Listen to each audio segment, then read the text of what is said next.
Hello students, welcome to Commerce Site. Myself Amit sir. So today's topic is concept of packaging. जैसे हमें पता है हम second chapter कर रहे हैं, वो उसका नाम है मार्केटिंग मिक्स. तो मार्केटिंग मिक्स का एक छोटा सा कंसेप्ट है पैकेजिंग के ऊपर. तो सबसे पहले देखते हैं पैकेजिंग में पैकेजिंग का मीनिंग क्या है. बट यहाँ पर पैकेजिंग और पैकिंग ये दोनों भी इंटरचेंजेबली वर्ड है जो हम कभी भी यूज करते हैं, बट पैकेजिंग और पैकिंग में दोनों में भी डिफरेंस है. तो ध्यान से सुनो. पैकिंग जो होता है वो हम किसके लिए करते हैं. तो while the time of transportation, जब हम अपने गुड्स को ट्रांसपोर्ट करते हैं, मतलब from the place of production to the place of consumption, तो जहां से हम अपने गुड्स को प्रोडक्शन प्लेस से कंजम्पशन प्लेस तक पहुंचा रहे हैं, वो टाइम पे जो भी हम उसका कवरिंग करेंगे उसको बोलते हैं पैकिंग. सो पैकेजिंग का मतलब क्या होता है. अब दूसरा जो टर्म है वो है पैकेजिंग. तो पैकेजिंग का मतलब क्या होता है, वो एक ऐसा कंटेनर है जिसके अंदर कस्टमर तक गुड्स पहुंचता है. से फॉर एग्जांपल, अगर अगर देखते हैं लेस कुरकुरे वगैरह, जो भी चिप्स वेफर, जो भी कुछ हम कंज्यूम करते हैं स्टूडेंट, तो उसके लिए क्या होता है, जो शॉपकीपर्स होते हैं उनके पास बड़े बड़े बॉक्सेस आते हैं. तो जो बड़े से बॉक्स में उनके अंदर नंबर ऑफ पैकेट्स कुरकुरे या लेस के या वेफर्स के होंगे. तो बड़ा सा जो बॉक्स होगा that will be G packing.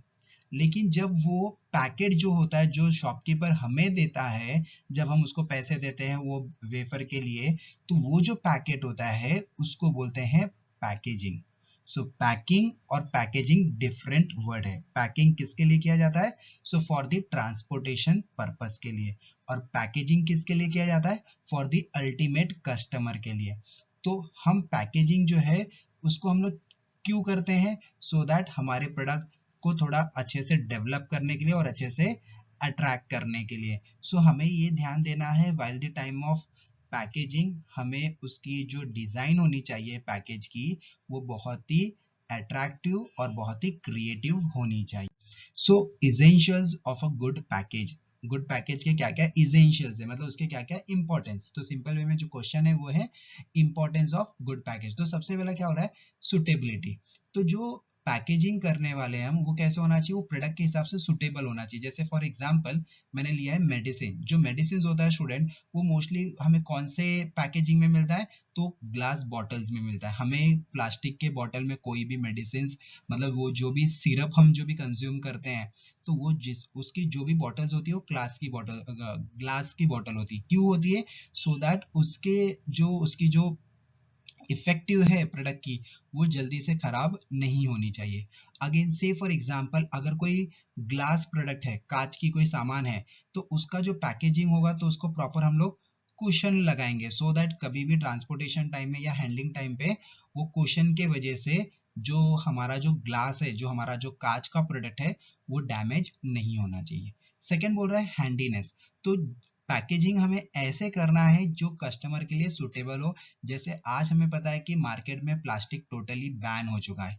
सो हम अगर अपने प्रोडक्ट का अगर ऐसा कुछ पैकेजिंग करेंगे जिसके ऊपर एक प्रॉपर हैंडल होगा, सो दैट कस्टमर इजीली वो प्रोडक्ट को कैरी कर लेगा, तो डेफिनेटली कस्टमर क्या करेगा, वही प्रोडक्ट को परचेज करेगा जिसके अंदर में एक हैंडलिंग के लिए प्रॉपर सिस्टम बनाई गई है. थर्ड बोल रहा है अट्रैक्टिव. सो जो भी हम पैकेजिंग कर रहे हैं स्टूडेंट, तो पैकेजिंग कैसी होनी चाहिए, अट्रैक्टिव होनी चाहिए. क्योंकि आज के डेट में जो भी प्रोडक्ट मार्केट में बिकता है, वो उसका जो एक 30% या 40% वी कैन से कि उसकी अट्रैक्टिव पैकेजिंग की वजह से ही बिकती है. जैसे से फॉर एग्जांपल जो छोटे बच्चे होते हैं, उनके लिए हम कैसे पैकेजिंग करेंगे, तो बहुत ही अट्रैक्टिव होना चाहिए. बच्चों को अंदर क्या है, उसकी क्वालिटी उसकी क्वांटिटी से फर्क नहीं पड़ता है. उनको क्या चाहिए, तो उनको जो भी एकदम अट्रैक्टिव पैकेजिंग लगेगा, वही प्रोडक्ट को वो अपने पेरेंट्स से डिमांड करते हैं.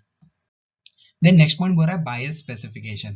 पैकेजिंग करते समय हमें ये भी ध्यान देना है, जैसे से फॉर एग्जांपल कुछ कुछ बायर जो होते हैं, वो स्पेशली ऑर्डर करते हैं कि हमारा जो प्रोडक्ट है उसको सो एंड सो वे में आपको पैकिंग करना है. जैसे से फॉर एग्जांपल अगर हमें किसी को गिफ्ट देना है, तो गिफ्ट देते समय हमें क्या करते हैं, हम दुकानदार को बोलते हैं इसका जो रैपिंग है वो चॉकलेट जैसा करो या टेडी बेयर जैसा रैप करो. यस, तो according to the buyer specification, buyer जैसे तुम्हें बोलेगा पैकिंग करने के लिए, बीइंग एज एन मार्केटर तुम्हें अपने प्रोडक्ट को उस हिसाब से पैकिंग करना पड़ेगा. Then convenience to customer.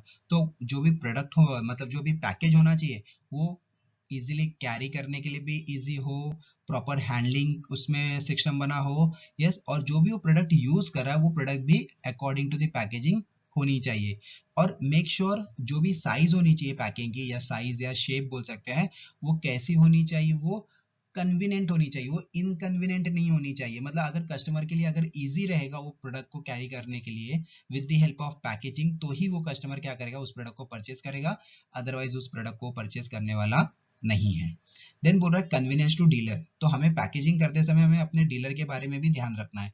Dealer क्यों? तो क्योंकि डीलर जो होता है उसके पास अगर सपोज उसके पास जो भी स्पेस है जो उसके गुड्स को स्टोर करने के लिए, अगर उसके पास कम स्पेस है तो वो बल्कि प्रोडक्ट या उसका बड़े बड़े पैकेजिंग वाले प्रोडक्ट को अपने यहाँ पर स्टोर करके नहीं रखता है, तो इसकी वजह से हमें डिफिकल्टी हो सकती है कि हमारा प्रोडक्ट कितना भी अच्छा हो लेकिन उसका जो पैकेज है वो बहुत ही बल्कि है, जिसकी वजह से वो अपने रैक में नहीं रख पाएगा, तो वो हमारे प्रोडक्ट को भी परचेज नहीं करेगा। तो मेक श्योर हम जो भी पैकेजिंग कर रहे हैं तो ये सारी चीजों के ऊपर हमें ध्यान देनी है।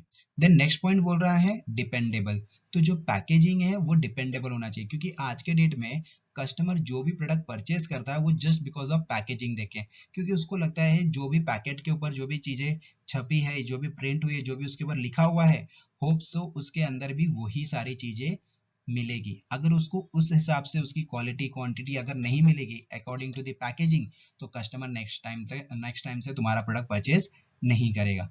पैकेजिंग करने का दूसरा इंपॉर्टेंट ये भी है इजी इन आइडेंटिफिकेशन।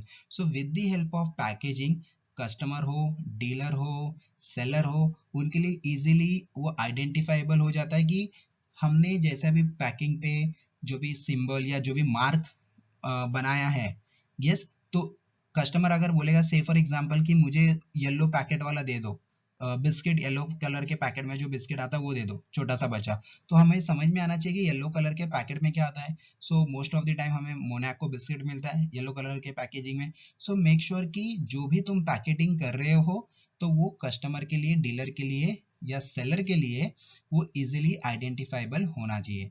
देन बोल रहा है इजी इन डिस्प्लेइंग, सो जो भी पैकेजिंग होना चाहिए वो इजीली डिस्प्ले में भी रख सकते हैं, जिसकी वजह से अगर डिस्प्ले में जितना होगा या जितना हम शोकेस में रख सकते हैं अपने प्रोडक्ट को, उतना ही कस्टमर हमारे प्रोडक्ट को अट्रैक्ट होंगे और वो प्रोडक्ट को परचेज करेंगे। बट वो कैसे करना पड़ेगा, तो हमें अपने पैकेजिंग को एकदम कॉम्पैक्ट और कन्वीनियंटली बनाना है, जिसकी वजह से वो इजीली अपना जो डिस्प्लेयर होगा या जो भी डीलर होगा या जो भी सेलर होगा वो अपने डिस्प्ले में इजीली उसे डिस्प्ले कर सकता है और उसका ज्यादा से ज्यादा मार्केट में डिमांड क्रिएट कर सकता है। नेक्स्ट पॉइंट बोल रहा है इकोनॉमी। सो जो पैकेजिंग का जो भी कॉस्ट होना चाहिए वो थोड़ा रीजनेबल होना चाहिए। अगर तुमने पैकेजिंग में ज्यादा से ज्यादा पैसा खर्च किया तो कोई भी तुम्हारे मतलब उसका इफेक्ट आपके प्रॉफिट पे होगा। सो मेक श्योर कि हमें अपने पैकेजिंग को थोड़ा रीजनेबल बनाना है। हाँ, मोस्ट ऑफ द टाइम जो गिफ्ट आइटम्स होते हैं या जो एक्सपेंसिव जो प्रोडक्ट होते हैं तो उसकी पैकेजिंग थोड़ी कॉस्टली हो सकती है, बट लेकिन ऐसे कोई प्रोडक्ट है जो हम अपने डे टू डे लाइफ में यूज करते हैं, उसकी पैकेजिंग को अननेसेसरी एक्सपेंसिव बनाने की जरूरत नहीं है। नेक्स्ट पॉइंट बोल रहा है रीयूज वैल्यू, मतलब पैकेजिंग ऐसा करना चाहिए जिसको हम लोग वापस से रीयूज कर सके। जैसे मैंने यहाँ पर एग्जांपल लिया कॉफी बॉटल्स हो गए, तो कॉफी बॉटल कैसे होते हैं, वो ग्लास के होते हैं या मग टाइप होते हैं, बिकॉज कि अगर उसमें का जो कॉफी पाउडर है अगर वो खत्म हो गया तो हम उसको रीयूज कर सकते हैं। देन हैंडलिंग इंस्ट्रक्शंस, तो मोस्ट ऑफ द टाइम जैसे से फॉर एग्जांपल जब हम वॉशिंग मशीन या फ्रिज या टेलीविजन लेते हैं तो जो बड़ा सा जो बॉक्स होता है, कंटेनर होता है, उसके ऊपर प्रॉपर हैंडलिंग इंस्ट्रक्शन दिया रहता है, this side up, this side down, yes, ये फ्रंट साइड है, ये बैक साइड है, यस, तो वहां पर प्रॉपर हैंडलिंग इंस्ट्रक्शन देने चाहिए so that while the time of transportation हम उसको लोडिंग अनलोडिंग प्रॉपरली कर सकें। सो आई होप आपको सारे पॉइंट्स क्लियर है। अगर फिर भी आपको कुछ डाउट है तो आप मुझे लिख सकते हो इस ईमेल आईडी पे I am Amit your success partner @gmail.com, और मैं ट्राई करूंगा आपको इजी से इजी नोट में उसका रिटर्न में आपको फॉरवर्ड कर सकूं। So bye, definitely will meet in the next lecture with the new topic.